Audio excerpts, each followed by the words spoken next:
Kim's Craft Time. Thank you so much for stopping in today. Okay, y'all, I am so excited.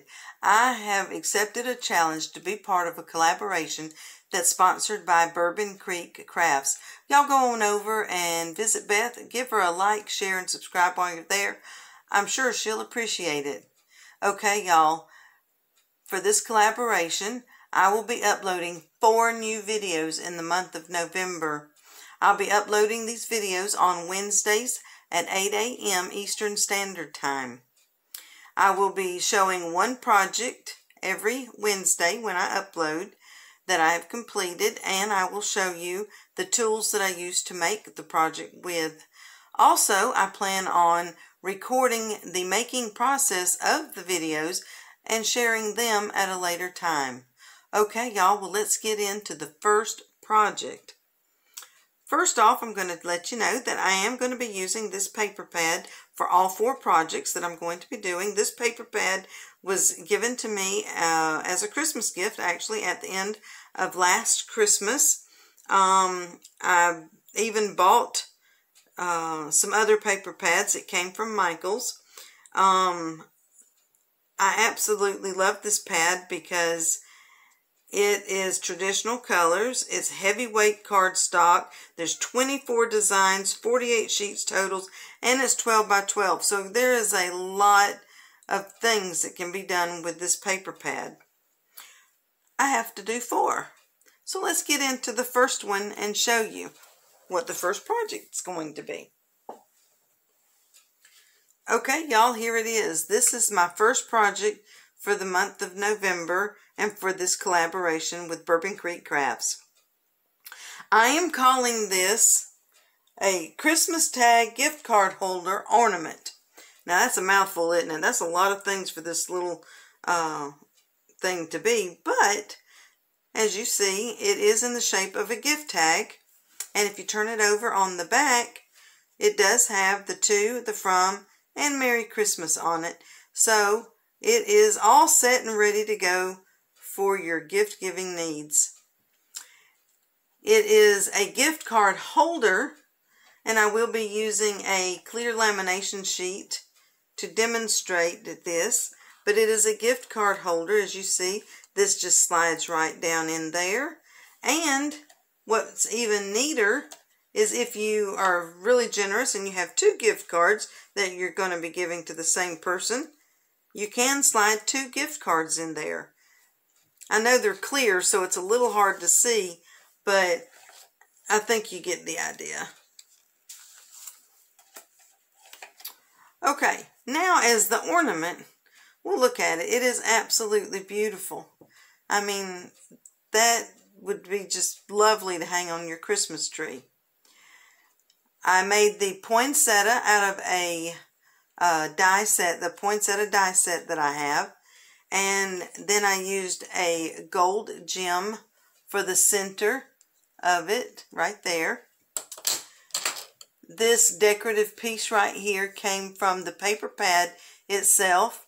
The leaf I cut out from a green piece of cardstock. And then I put the veins in it. I drew them. I don't know if you can see those, but I drew the veins. Let's see. Oh, yeah, I think maybe you can see it now. And the paper, of course, came from that paper pad, also just like this decorative strip did.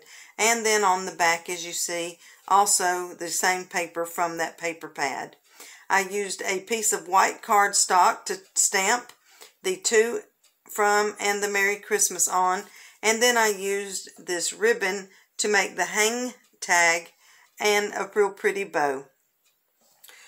Okay, well, let's get into showing you what I actually used for this tag. Oh, I almost forgot to mention, I used a medium weight cardstock in the middle so that it would be nice and sturdy. So, I mean, as you can see, you know, this thing does not have any give to it. Okay, first off, I used art glitter glue. This stuff is absolutely wonderful. I have glued so many things with this, and things just don't go anywhere. I mean, they stick. So if you need a good glue, I recommend art glitter glue. Awesome. It'll get the job done for you. I used my Cutter Bee scissors. I used my Fiskars finger blade. I used black Memento tuxedo ink. I used a Tim Holtz centering ruler to help me find the center of my project when I was cutting the paper for the slit and making the hole for the ribbon.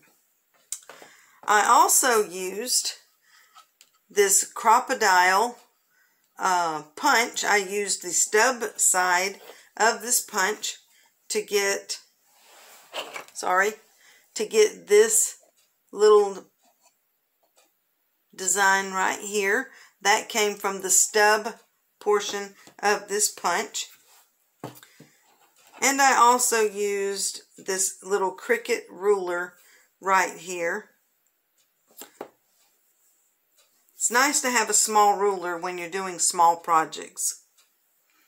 I stamped the to and the from with this stamp set right here. And the Merry Christmas came from this stamp set right here. I used my Misty stamping tool to stamp it with. Yes, I could have used an acrylic block, but I chose to use my Misty stamping tool because, well, I haven't had it very long and I'm still playing with it. And so I used it. And as you can see, the to, the from, and the Merry Christmas is still on the stamping tool. I also used this Fiskars cutter right here. As you see, it says chipboard cutter on it. The reason why it says chipboard cutter is because up until recently I was using another one of these exactly like this one for my paper cutting. But I've recently switched over to a Cricut cutter for my paper cutting purposes, but more on that in just a moment.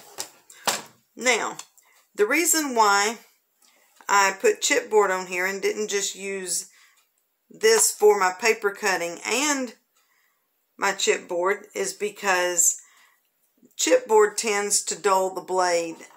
I mean, you sometimes have to go back and forth and turn it over and go back and forth again to cut through. And then sometimes it still doesn't cut all the way through, and then you have to finish it off with your finger blade. Now, when I had and was using this for the paper cutting as well, when the paper started to fray on the edges, I would then take that blade and put it over here and use it on my chipboard cutter to keep from ruining my paper. But now that I'm using the Cricut cutter for my paper and this one for the chipboard, that's not even an issue anymore. I just wanted to give you the little tip on if you have two cutters that's exactly the same, you can use one for your chipboard and one for your paper and change your paper blade over to your chipboard cutter, so that way you always have a good blade for your chipboard and you're not ruining your paper cutting blade using the chipboard, or cutting the chipboard rather. Okay, y'all, that is it actually for this first project. Again, let's give you another good look at it. This is what it looks like. One more thing I do want to say is if you notice the little loop there and it's facing you, the tag is facing you, the ornament is facing you, that means when you go to hang it on the Christmas tree, it's not going to do this. Because you know branches, they stick straight out, right? So when you hang it on there, it's going to hang facing you and it's not going to turn. Okay, y'all. That is it for today. I thank you so much for stopping by. Please don't forget to like, share, and subscribe. And until next time, y'all have a blessed day. Bye now.